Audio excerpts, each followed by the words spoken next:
Hello there, this is Uday, and welcome to Cinema This Week, where we talk about films and everything about them. Today, I'll be discussing 2019's critically acclaimed box office smashing and Oscar Award nominee sweeping film Joker, directed by Todd Phillips.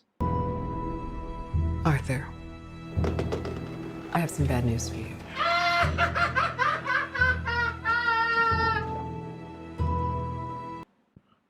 Now, this movie had been in talks ever since its first trailer came out in early 2019, as it was supposed to be a unique and thrilling addition to the DC Extended Universe.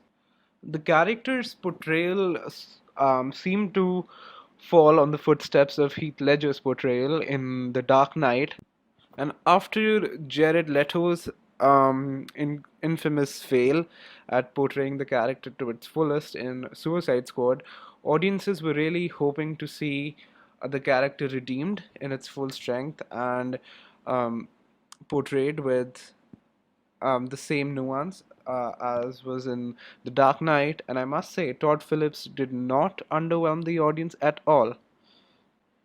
The movie was written by Todd Phillips in collaboration with the Academy Award winning writer Scott Silver. It grossed over $1 billion at the box office and swept many Academy Award nominations, including Best Picture, with Joaquin Phoenix taking home the award for the Best Actor. And the Oscar goes to Joaquin Phoenix Joker. The film also stars Zazie Beetz and Robert De Niro in supporting roles. However, the entire film is Joaquin's film. The supporting characters are mere ploys, just who just propel the plot forward. But the movie is centered on what Joaquin Phoenix puts forward, and I think the Oscar win was very well deserved. Now, to talk about some specifics, at this point, the film has become nearly synonymous with violence and mental health because Todd Phillips explores mental health with a very grim and realistic depiction of what it actually meant to be inside Arthur Fleck's head. So, the entire film is, in fact, based inside the character's head because as it explores hallucinations, schizophrenia, and other elements and other conditions related to mental health, we as an audience explore the same with the character. So, for example, in the movie, when spoiler alert ahead, when Arthur Fleck realizes that his girlfriend, in fact, was never his girlfriend, just a woman whom he had met in his at his apartment and never really went on a date with. It is the same moment where we find out the same. So it wasn't like we were viewing it from a third person's perspective and we had known this truth the entire time. We realize it along with the character, which makes the experience of exploring the character arc and feeling what the character is actually feeling even more realistic. And violence is something that was quite controversial in at the beginning because it was supposed to be a film that is attached to the DC universe and superheroes. And when you say superheroes, you often think that it's supposed to be watched by kids. And the amount of violence and the amount of realism that is present in the film led on to it getting an R rating in most of the countries. So um, Todd Phillips managed to make this very fact uh, the directorial choice of portraying violence in its purest form and turned it upside down. It made the same the film's strength, and this depiction is what makes the film so very beautiful because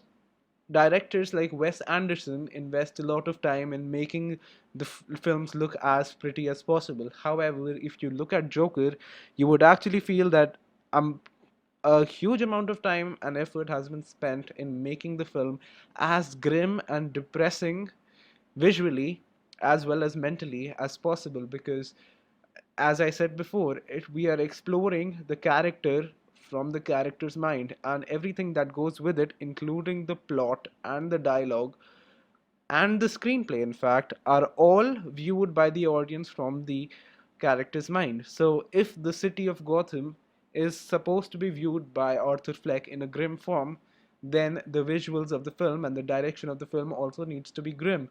And that is how Todd Phillips manages to make violence and depression, sorry, as one of its greatest assets. And I think one of the factors that makes this film so unique is the fact that in spite of having various depictions and adaptations of the character in the past, including animated ones, comical ones, very serious ones, and Academy winning ones, this is a very fresh look at the same character, because we have never ever looked at the origin story of this beautiful character in this depth in ever before. And the exploration of this character and the non fancy and the non visually appealing dynamic that the film has really makes the origin story of the character extremely observant and extremely rich and rife with all the factors that make a film worth watching.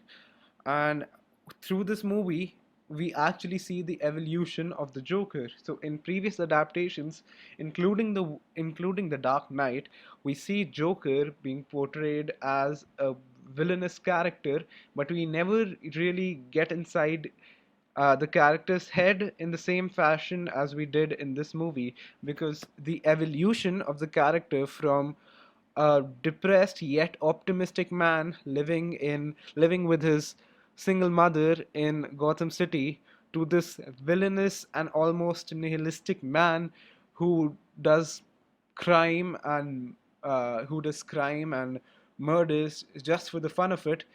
We see this extremely intense storyline come to life in a form that we have never seen before. And in this comparison, I'm not limiting the available counterparts to the Joker adaptations only. Even character studies present in different thrillers and different movies of this sort have not explored a character like Joaquin Phoenix did and Todd Phillips did and managed to execute them to such perfection. Another stylistic choice that I would like to highlight as I analyze the film is the skillful use of motifs in the film, and specifically the use of Joker's mask as a motif and Arthur Fleck's mental condition. So, as we progress through the movie, we see the symbolic and metaphoric role of Arthur Fleck's mask evolve from a mere symbol of his job to the symbol of nearly a culture, a mass culture, a form of protest, a symbol of protest. And at the beginning of the movie, I think it's very important to note that Joker or Arthur Fleck isn't the person who comes up with the mask. He had been following that job and he had been following that identity because it had been forced upon him because of society and because of the economic conditions that were created by the society. And as the movie progresses, the symbolic role that the mask adopts, as it becomes symbolic for crime and it becomes symbolic for liberty in a way, and it becomes symbolic for free will in a sense. It isn't Joker, the character, who assigns these symbols to him. It was birthed out of society's policies and society's failures in giving Arthur Fleck a comfortable life.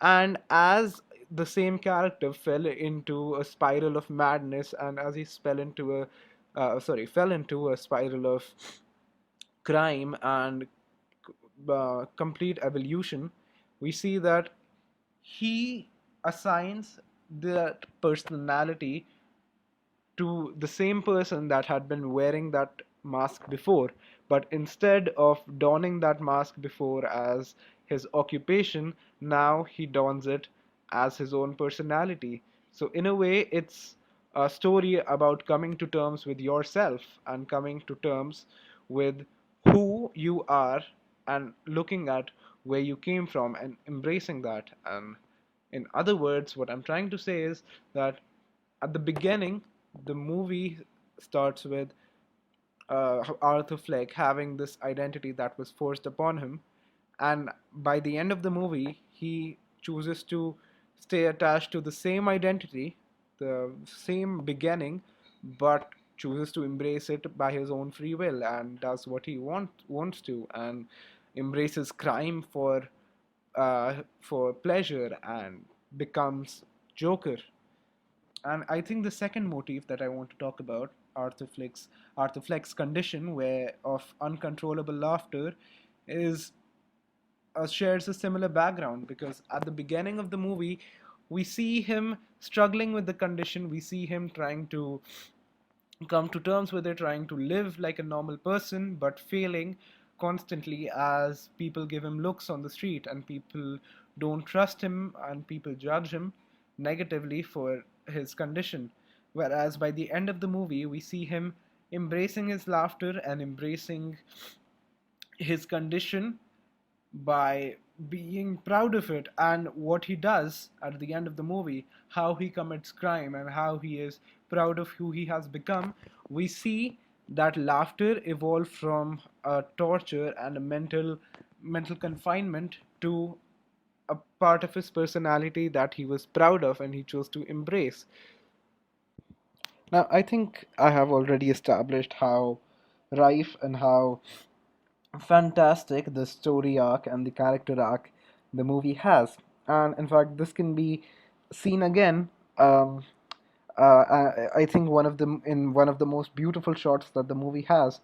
So at the beginning of the movie, I think, yeah, after about 20 or 30 minutes into the movie, you see Arthur Fleck walking through walking through a staircase in Gotham City, when he is somber and when it seems that he has lost all hope in society, and when he has lost all hope in the human condition. And in the final act of the movie, when Arthur Fleck, who is Joker now, embraces his identity and embraces the tagline, the Joker, we see him ascend through the we see him descend, sorry, through the same staircase, but instead of being somber, he is happy now and he's dancing. And in the first sequence, we see him walking up the stairs, whereas now he's walking down the stairs in a completely different fashion. He is in his own mood, he is in his own mind, and he does what he wants. And this parallel is one of the many elements that are present inside the movie that make it so special. And another reason why fans loved the movie so much was because it managed to stay true to its source material and to the comics, and still created something that left the audience and the critics in awe. So, I think in conclusion, I would just like to say that it's fantastic that a movie like The Joker could be released in the same year as Avengers Endgame, and in this jungle of rom coms and commercial movies, such a movie could gross well and do well with the critics on the same time and leave so many people inspired. So I think I would give this movie a 9 out of 10, and I'll definitely recommend it to any person that I see whom I think has the caliber to digest what the movie has to offer. So, so thank you so much for watching. I hope you have a great day ahead, and we will see you later with more movies on our table. Thank you.